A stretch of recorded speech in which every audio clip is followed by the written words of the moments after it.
इस फोरम से इन जज्बात का इजहार करना चाहता हूँ कि हम सारे ही बांग्लादेश की सलामती के लिए और कामयाबी के लिए दुआगो हैं। और हम समझते हैं कि वो चाहे हमारे दरमियान कोई थोड़ी बहुत इख्तलाफ या आप कह लें नाराज़गी आई, लेकिन हम आज भी समझते हैं कि वो हमारे भाई हैं।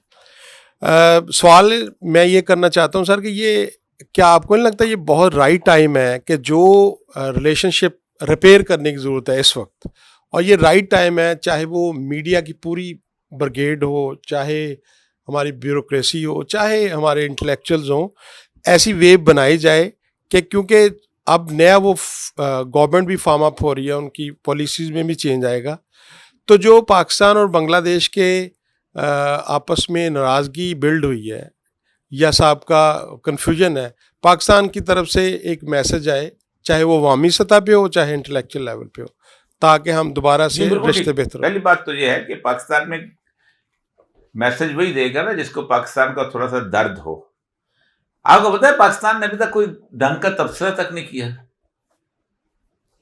ये सोचते फिर रहे हैं कि अमेरिका को देखें, अमेरिका क्या कहता है, चाइना को देखें, चाइना क्या कहता है, बाकी लोग देखें क्या कहते हैं। मैं आपको बताऊं, जब ये जंग चल रही थी ना, मैं एक वाकया बयान करता हूँ। तो जिन लोगों को फांसियां हो रही थी, इनके वकील पाकिस्तान तशरीफ लाए। अब वो पाकिस्तान जब तशरीफ लाए तो उन्होंने कहा कि शेख मुजीबुर रहमान ने एक बयान दिया था हमूदुर रहमान कमीशन को, और उस बयान में उसने कहा था कि मैं पाकिस्तान तोड़ना नहीं चाहता हूं और ना चाहता था। मुझे आज भी ले जाएं और ऐलान करवाएं वहां पर खड़े होके उस पर रेडियो पाकिस्तान या टीवी पे कि मैं वजीर आजम मुंतखब और इंडिया फोर्सेस निकालें। वो बयान की कॉपी हमें चाहिए। वो बयान हमूदुर रहमान कमीशन रिपोर्ट में मौजूद है, लेकिन कॉपी नहीं है। ओरिजिनल कॉपी जैक ब्रांच के पास ले गए थे वो लोग। वो वकील कहता कि वो बयान अगर हम वहां पेश करेंगे तो कम से कम ये कहेंगे कि हम भी वही कर रहे थे जो तुम कर रहे थे, हमें को फांसी देते। वो बयान चला गया था, वो वकील यहां से नामुराद नाकाम चला गया था। मैं नहीं बताता हूं किन किन लोगों से जाके किस किस हाई लेवल पे मिला है, और आखिर में उसने एक बहुत बड़े लेवल के बंदे से कहा था, तुम सिर्फ ये चाहते हो कि 6-7 लोग वहां फांसी लगें और तुम मुझसे फायदा उठाओ।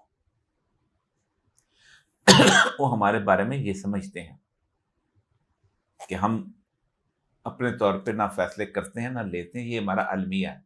जो पाकिस्तान के हालात इस वक्त जो नज़र आ रहे हैं, अब आपने आज ही कल ही मेरे ख्याल में मैंने देखा है कि हमारे इदारों की तरफ से भी एक बयान आया कि पाकिस्तान में रहने वाले लोग जो इस बारे में सोच रहे हैं कि हमारे हमसाये में अगर ये इस तरह की सूरत हाल है तो हम भी इस बारे में, स्टूडेंट्स ने अपना जो है वो एक प्रेस कॉन्फ्रेंस भी की है। तो हमारे इदारों की तरफ से भी एक बयान आ गया है कि अगर इस तरह की कोई कोशिश या बदअमनी पैदा करने की कोशिश की गई तो हम सामने खड़े होंगे। तो अगर बांग्लादेश में हम लोग देखें तो मैं जहाँ तक मैंने इंडिया के भी काफ़ी जो चैनल्स जो हैं उनको देखा है, उनकी न्यूज़ जो सुनी है, उनकी जो इदारे थे, एस्टेब्लिशमेंट थी, उनकी तरफ से भी देखा है, तो इस तरह का स्टूडेंट्स या जो इनकलाबी थे, मेरे ख्याल में इस तरह की आर्मी की तरफ से कोई रोकथाम उनके उनके लिए जो है वो नहीं की गई थी। या वो उसमें ये कह लें कि जिस तरह हमारे यहाँ एक लफ्ज़ इस्तेमाल किया जाता है कि गैर सियासी, तो वो गैर सियासी थे उस वक्त उन्होंने, या उन तलबा के नज़दीक। लेकिन हमारे यहाँ तो अभी ये सवाल ही शुरू हुआ है कि तो उसके बाद से हमारे इदारों की तरफ से ये बयान जो है ये आना शुरू हो गया। आपसे किसने कह दिया कि वो गैर सियासी थे? स, आपको शायद तशरीह रखे हैं। पहली बात तो ये है, और उसकी फौज ने भी चूड़ियां नहीं पहनी हुई थी। पूरी की पूरी हसीना वाजद की गवर्नमेंट के 15 साल में सारा जुल्म वो अपनी फौज के चीफ ऑफ स्टाफ के सर पे करती थी।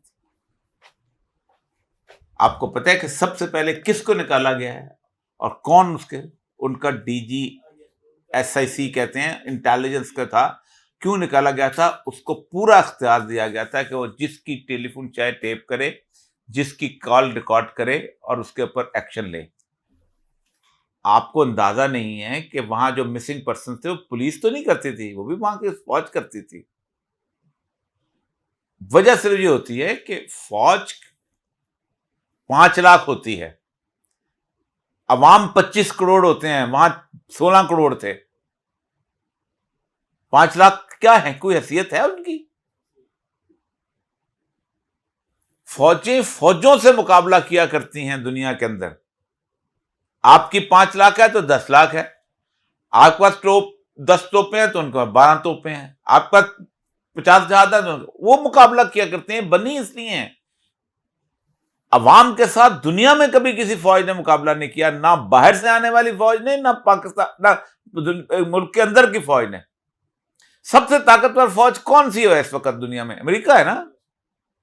11 साल लड़ी वियतनाम के अंदर, 4-4 फुट के लोग थे, कोई पहाड़ नहीं था कि जिसके ओट पे छुप जाते, कोई दरख्त नहीं थे जहां छुप जाते, इतने 4-4 5-5 फुट के उनके चावल के खेत थे। उन चावल के खेतों के अंदर और दरिया के बेड्स के ऊपर उन्होंने अमेरिकी फौज को शिकस्त दी। रैम्बो की फिल्में बनाते रह गए वो लोग। अफगानिस्तान अवाम से लड़े ना, फौज तो सरेंडर कर गई थी, नहीं चल सकी। अंदर भी चिली की फौज लड़ी, नहीं आगे चल। दुनिया में कहीं पर भी। और एक और बात बताऊं आपको, ये जो हमने बहुत बड़ा नारा बना दिया हुआ ना कि किसी मुल्क का तहफ़्फ़ुज़ उसकी फौज करती है, ये बहुत ही तारीखी तौर पर गलत नारा है। 7 लाख फौज थी सद्दाम हुसैन के पास, 1 लाख के करीब उसके पास वो लोग थे कि जो उसने स्पेशल स्क्वाड बनाया हुआ था। इसके बाद आगे चलें, हर असला वो खुद बनाता था, सस्टेनेबल, सेल्फ, कहीं बाहर से नहीं लेता था, बेहतरीन इक्विपमेंट, हर चीज। 15 मिनट नहीं निकाल सकी वो फौज। जब अमेरिकन दाखिल हुए ना बगदाद शहर के अंदर, जब उनका सद्दाम का मुजस्समा गिराया, 15 मिनट। क्यों? पब्लिक साथ नहीं थी।